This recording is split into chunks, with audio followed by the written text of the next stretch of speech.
అయినా సరే ఒకసారి మనము జ్ఞాపకం చేసుకుందాం. మనము ఉపవాసం అనేది ఏ విధముగా ప్రభు సన్నిధిలో మరి జరిగించే విధానం అనేది నేర్చుకుందాం. కొన్ని మాటలు మత్తయి సువార్త 6వ అధ్యాయము 17వ వచనము. ఉపవాసము చేయించున్నట్టు మనుషులకు కనబడవలెనని కాక రహస్యమందున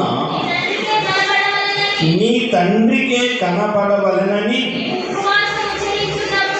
నీవు ఉపవాసము చేయుచున్నప్పుడు నీ తల అంటుకొని నీ ముఖము కడుగుకొనుము. చాలు ప్రియులారా, ఉపవాసము అనేటటువంటి ఒక నియమాన్ని ఆ ఇంటిలో స్త్రీ కావచ్చు, పురుషుడు కావచ్చు, లేక కుటుంబ సమేతముగా ఆ భార్య భర్తలు బిడ్డలు దేవుని సముఖములో మేము ఉపవాసం ఉండాలి అనేటటువంటి ఆలోచన కలుగుతుంటుంది. ఎప్పుడు కలుగుతుంది? మన ఇంటిలో ఒక తీరని సమస్య వచ్చినప్పుడు, లేక మన శరీరంలో బలహీనతతో చాలా దినములు మంచములో పరుండి ఉన్నప్పుడు, లేక మనకు రుణస్థులముగా మనం ఉండి ఆ రుణము మనము తీసుకున్న వారు వచ్చి మనలను వేధిస్తున్నప్పుడు మనకి మనస్సులో నిద్ర, ఆహారము తిన్నను వంటికి పట్టకుండాను అలాగనే యోచిస్తూ ఉంటాం. ఇది ఎలా, ఈ రుణము ఎలా తీరుతుంది? మనకు వచ్చే జీతము కొంచెం, అప్పులు చూస్తే చాలా ఉన్నాయి అని ఒక మనస్సులో వేదన ప్రారంభమవుతుంది. లేక శరీర బలహీనతను బట్టి ఈ వ్యాధి నయం కాదు అని డాక్టర్లు ఎవరైనా చెబితే మనలో మనోవ్యాధి ప్రారంభమవుతుంది. అప్పుడు ఎవరిని ఆశ్రయిస్తామో? ప్రభువుని ఆశ్రయిస్తాం, దేవుణ్ణి ఆశ్రయిస్తాం. దేవుని సన్నిధానంకి వచ్చినప్పుడు దైవ సేవకులు అంటారు, లేక ఏదైనా ఆ సాతాను బలహీనత పరచబడి ఆమెలో కానీ ఆయనలో కానీ బాగా వారిని కృంగతీసిన సమయమున వారు ఇలాంటి మందిరమునకు కానీ లేక ఇంటి వద్ద దైవ సేవకులను ప్రేమతో ఆహ్వానించుకొని ప్రార్థనలు చేయించుకొని ఆ యొక్క ప్రార్థనల ద్వారా ఆ సాతానుని వెడలగొట్టడానికి ఈ విధముగా దేవుని ఆశ్రయించిన విషయాలలో ఇలాంటి మనుషులు చాలా దేవుని కొరకు ఎదురు చూస్తారు. ఇది దేవుడు చేసే కార్యాలని వారికి తెలుసు. ఎందుకంటే ఒకవేళ తెలియకపోయినా అన్య జనులైనటువంటి వారు కూడా పిల్లలు గమనించండి, ఆ నోట ఎన్నో మందులు ఖర్చు పెట్టుకొని వారికి వ్యాధి నయం కాకపోయినా, అప్పులు తీరకపోయినా వీరితో మనం చెప్పుకున్నప్పుడు వారు అంటారు, ఇదిగో యేసు ప్రభు ప్రార్థనకు వెళ్ళండి, మేము వెళ్ళాము, మాకు ఆ దైవ సేవకుని యొక్క ప్రార్థనల ద్వారా మా జీవితాలలో మేలు పొందాం, మా అప్పులు తీర్చబడ్డాయి, మా కుటుంబాలు బాగా ఉన్నాయి, మా బిడ్డలకు మంచి ఉద్యోగాలు వచ్చాయి అని ఆ నోట వారు చెబుతూ ఉంటే వినిన అన్యులు కొందరు, పిల్లగా మేము కూడా ఆయన దగ్గరికి వెళితే బాగుండు. ఈ మాట మా అరవపల్లి గ్రామంలోని చిన్న అరవపల్లిలో ఒక ఉన్నారు, యజమాని లేరు, కానీ వారికి రావాల్సిన ధననిధి రాలేదట.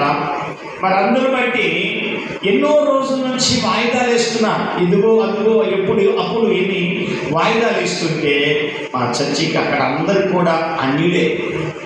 వీళ్ళగా ప్రభుని ఎరగని వారు, తెలుసు కదా, చిన్న రూపంలో ఉన్నటువంటి వారందరూ. అయితే రక్షించబడిన వారు 2 మాత్రమే ఉన్నారు. ఆ 2 కొరకే సంవత్సరము మా ఊరు నుంచి వచ్చి ప్రార్థనలు పెట్టేవాడిని. ఇప్పటికీ సంవత్సరానికి 10 మంది అయ్యారు. కనుక ఈ విధముగా దైవ సేవకుని యొక్క ఆ దైవ ఆరాధన కొరకు మందిరంలోనికి నడిపించబడిన వ్యక్తులు విశ్వాసము కలిగి ప్రార్థన చేస్తే వారికి కార్యాలు జరుగుతాయి, మేలులు జరుగుతాయి. ఆ విధముగా ఒకరు వెళ్ళి మరొకరు సాక్ష్యాల ద్వారా నడిపించబడిన వారుగా ఉంటున్నారు. హల్లెలూయా.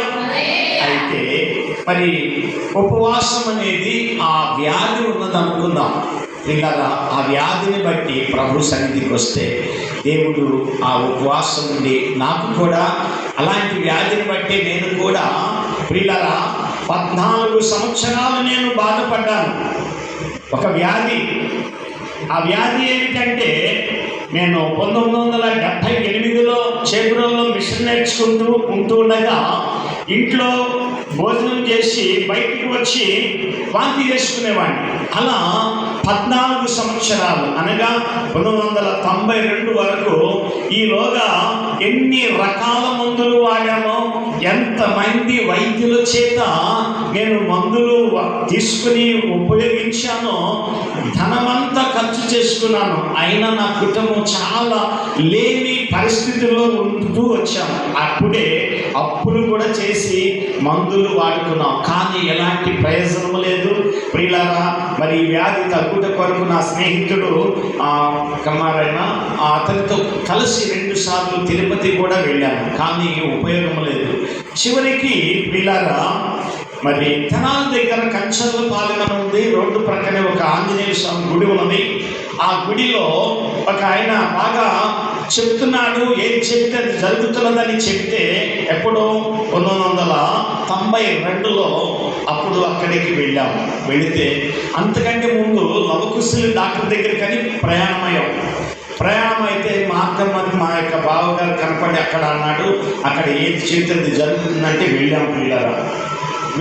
కానీ పిల్లరా, అయితే దేవుని యొక్క ఆ కృపను బట్టి అక్కడికి వెళ్ళాము. ఆయన అన్ని మంచంలోనే, పండు ముసలాయన 90 సంవత్సరాల పైనే ఉంటుంది. పిల్లలు గమనించండి. అయ్యా, ఏంటంటే ఇంట్లో భోజనం చేసి బయట వాంతి చేసుకుంటున్నానంటే నాకు వ్యాధి ఉన్నదయ్యా అంటే, నువ్వు అక్కడ గవ్వలు ఉన్నాయి వేయమన్నారు. పిల్లలు గమనించండి. ఆ గవ్వలు వేసిన తర్వాత 46 సంఖ్య వచ్చింది చెప్పాను.